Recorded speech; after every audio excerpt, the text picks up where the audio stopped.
నిన్నటి దుర్ఘటన, కలకత్తాలో జరిగిన దుర్ఘటన చాలా దుస్సారకరమైన విషయము. అందరినీ కలిసివేసిన బాధాకరమైన విషయం. మాకు ప్రభుత్వ వైద్యశాలలో పనిచేస్తున్నాం కాబట్టి మాకు సెక్యూరిటీ లేదని భయం ఒకటి అయిపోయింది.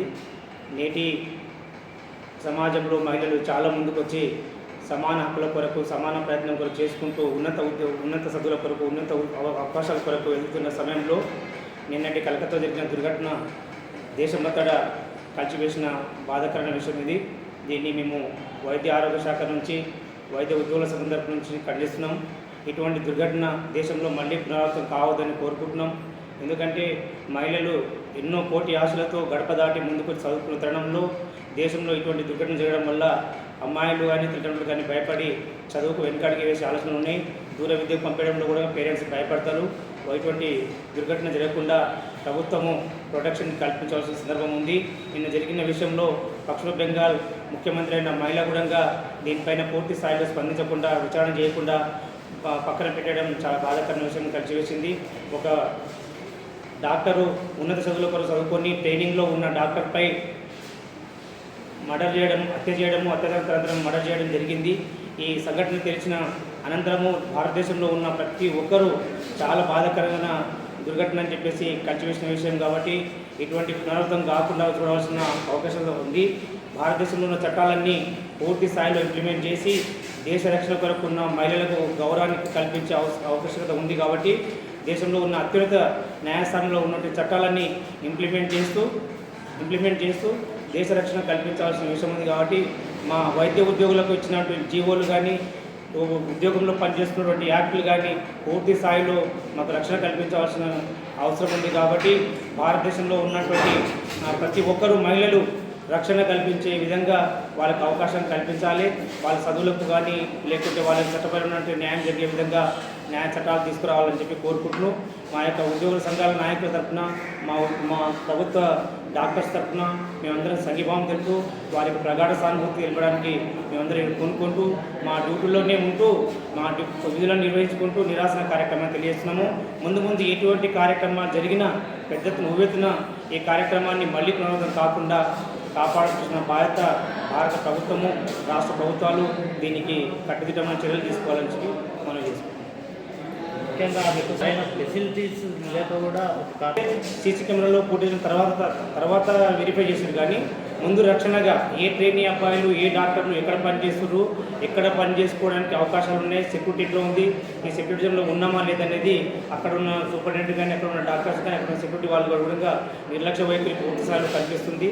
అది కూడా మేము ఖండిస్తున్నాము.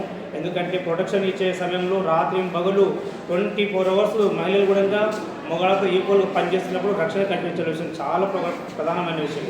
అందులో అక్కడ ఉన్న ప్రభుత్వం విఫలమైందనేదే మా ప్రత్యేక వాదనని ఖండిస్తుంది. సందర్భం ఏంటంటే మొన్న కోల్కతాలో జరిగిన విషయం గురించి మేము గ్యాదర్ అయినాము. అందరం కలిసి బ్లాక్ బ్యాడ్జ్ ప్రొటెస్ట్ చేసినాము. ఎందుకంటే మా కొలీగ్ డాక్టర్కు సపోర్ట్గా మేమందరము మీ దగ్గర ఉన్నాము, మీ వెంట ఉన్నాము. ఏ డాక్టర్కైనా సరే ఇటువంటి ఫిజికల్ హర్ట్ జరిగితే ప్రతి ఒక్క అదర్ డాక్టర్స్ కూడా మీకు సపోర్ట్ ఉన్నామనే విషయంగా మేము బ్లాక్ బ్యాడ్జ్ ప్రొటెస్ట్ చేయడం జరిగింది. పర్టికులర్లీ మేము అడిగేది ఏంటంటే ఒక లా ఉండాలి. ఏ డాక్టర్ మీద అయినా సరే ఫిజికల్ హర్ట్ జరిగితే దానికి సంబంధించి ఒక లా ఉంటేనే ఫ్యూచర్లో ఎవరైనా సరే మెడికల్ ప్రొఫెషన్లోకి రావడానికి కొంచెం ఉత్సాహం చూపిస్తారు. ఇటువంటి లా లేకుండా ఇటువంటి ఇష్యూస్ జరుగుతూ ఉంటే ఫ్యూచర్లో ఎప్పుడైనా సరే మెడికల్ ప్రొఫెషన్ రావాలంటేనే భయపడతా ఉంటారు. అరే అక్కడ జరుగుతుంది, అక్కడ ఫిజికల్ హర్ట్ జరుగుతుంది, అక్కడ సెక్యూరిటీ ఉండదు.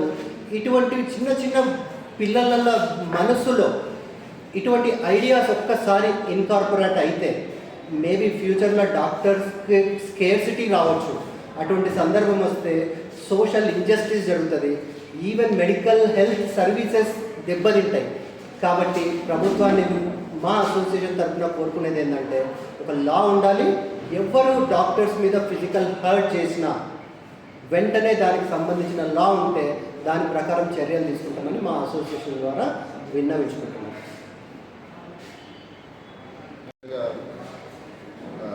జరిగిన ఇది దాంట్లో డాక్టర్ని అసాల్ట్ చేసేసి తర్వాత ఏం చెప్పంటే మర్డర్ చేయడం, ఫిజికల్గా అబ్యూస్ చేయడం అని చెప్పన్నది అమానుషం. డాక్టర్కి ప్రొటెక్షన్ లేకున్నట్టయితే డాక్టర్ హాస్పిటల్ లోపల సర్వీసెస్ ఇవ్వడం చాలా కష్టం అవుతుంది. తర్వాత ఏంటని చెప్పంటే జస్ట్ ఫీమేల్ డాక్టర్ ఉందని చెప్పనేసి ఆమెకి ఎటువంటి ప్రొటెక్షన్ లేకుండా ఆమెని హాల్లో అబ్యూస్ చేయడం అని చెప్పన్నది అన్యాయం అండి. డెఫినెట్గా ఏంటని చెప్పంటే ఫీమేల్ డాక్టర్స్ని ప్రొటెక్ట్ చేయాల్సిన అవసరం ఉంది.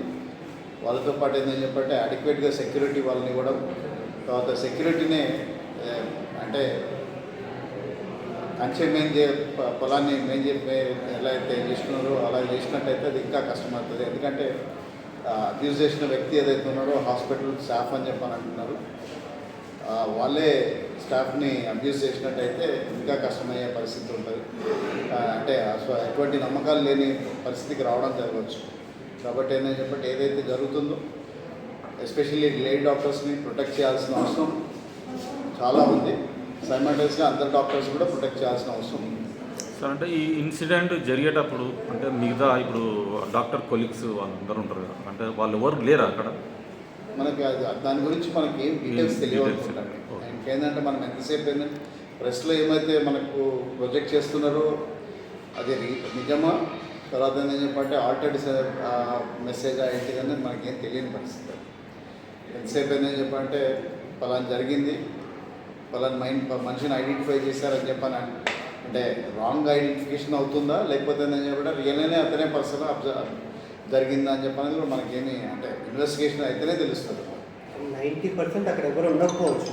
ఎవరైనా ఒకవేళ ఉంటే డెఫినెట్లీ దాన్ని అపోజ్ చేసేవాళ్ళు, సపోర్ట్ చేసేవాళ్ళు, అటువంటి ఇష్యూ జరగకుండా చూసేవాళ్ళు. సో సంవేర్ సీక్రెట్లీ జరిగింది. చట్టం ఒకటి ఉంది, ఇట్లా తప్పు చేస్తే ఇట్లా సివియర్ పనిష్మెంట్ ఉంటుంది అంటే అందరూ కూడా అట్లా చేయడానికి ఆల్మోస్ట్ చాలామంది భయపడతారు. ఇంకా సివియర్ అంటే ఎట్లాంటి పనిష్మెంట్ అంటే ఇప్పుడు మళ్ళీ ఎవరు కూడా అట్లా చేయొద్దు, అట్లాంటి దగ్గరికి పోకూడదు అనుకోవాలి. ఇది అంటే హాస్పిటల్లోనే కాదు, ఇట్లాంటి అత్యాచారాలు అనేవి బయట స్కూళ్ళల్లో, కాలేజ్లో, అన్ని ఆఫీస్లో, వర్కింగ్ ప్లేస్లో అంతటా జరుగుతున్నాయి. ఇంకెక్కడ కూడా ఇట్లాంటివి జరగవద్దు. ఇంకొకటి ఏంటంటే తల్లిదండ్రులు పిల్లలను పెంచే పద్ధతి అంటే చాలామంది తల్లిదండ్రులు అమ్మాయిలకు ఎడ్యుకేట్ చేస్తున్నారు, అట్లాంటి దగ్గర పోవద్దమ్మా, అట్లా చేయొద్దని అట్లా చెప్తున్నారు. అట్లా కాకుండా మగపిల్లలకు కూడా ఇట్లాంటి అంటే మీ నెక్స్ట్ కొలీగ్స్ కూడా మీ అక్క చెల్లెల్లాగా చూడాలి, ఇట్లాంటి చేయొద్దు అని మగపిల్లలు కూడా భయం అనేది పెడితే నెక్స్ట్ వాళ్ళు కూడా చేయాలని అనుకుంటున్నారు. సో ఈ రెండు విషయాలు కూడా కాన్సన్ట్రేట్ చేస్తే బెటర్.